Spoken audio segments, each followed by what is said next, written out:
Donald Trump is desperate to make the issue of Jeffrey Epstein go away. Trump has spent the past few days feeding his supporters a heavy diet of pig slop that involves dredging up conspiracies as far back as 2016 in a desperate attempt to distract them from all the ties that Trump himself has to Epstein. Now, Trump is feeding his supporters literal AI slop in the form of a video in which Obama gets arrested while sitting next to Trump in the Oval Office.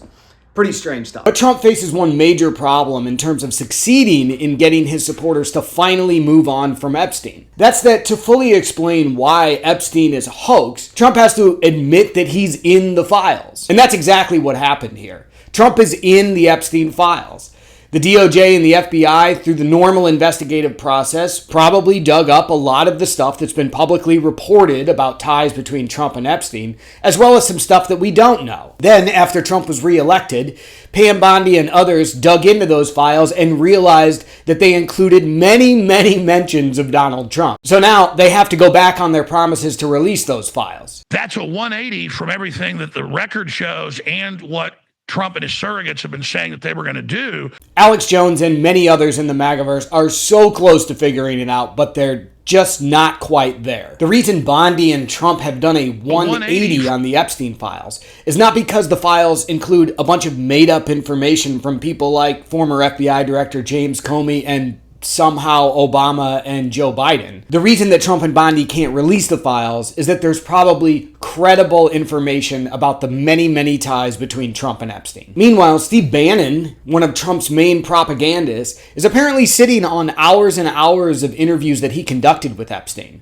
This information is coming to light as the MAGAverse kind of continues to call for the release of the files, even as they begin to coalesce around Trump's bogus claims of a hoax. MAGA needs to coalesce around this because it's clear that Trump and Bondi aren't just going to release all of the files like they said they would. That's why they gave their supporters a little bone to chew on when the Justice Department asked a court to release grand jury testimony related to the Epstein investigation last week. If the court decides to release those files, there probably isn't bound to be a whole lot in there that we didn't already know. And certainly there won't be as much information as is included in the larger case files on Jeffrey Epstein that were apparently at one point sitting on Pam Bondi's desk. So MAGA needs to coalesce around Trump's claims of a hoax for all of this to make sense.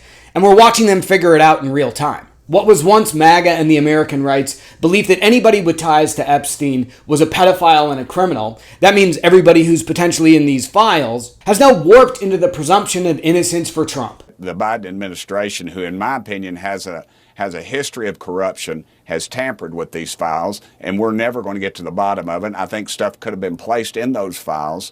Do I have proof? Well, no, I don't, but I have a gut feeling. So some in the MAGAverse are still calling for the release of the files. Others are beginning to coalesce and back up Trump's claims that this is all a hoax so they can make themselves feel better at night, essentially. President Trump has admitted he flew on those flights, and dozens of other Americans, I'm sure, rode. I know a lot of wealthy people, Jake, and they fly on these dadgum planes, private planes. If one's broke down, they say, hey, I got a seat on this guy's plane. Can you want to ride with us to New York? And that's what happens.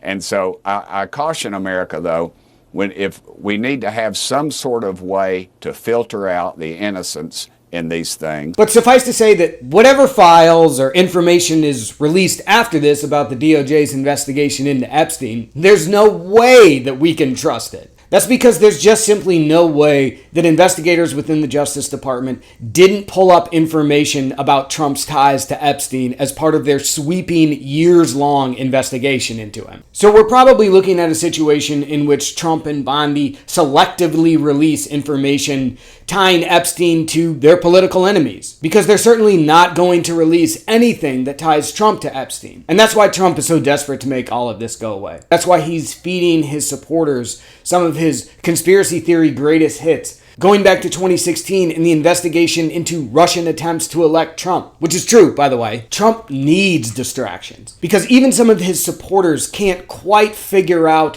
why it is that all of this information tying Trump to Epstein would have been sat upon by Democrats who had compiled it. It doesn't really make sense. So distract them, feed them some red meat like an AI video of Obama getting arrested, and hope to God that everyone moves on. And honestly, they probably will.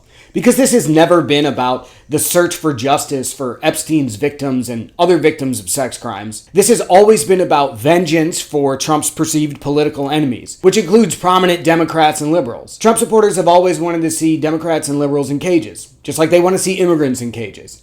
This has never been about justice, but always about vengeance and punishment.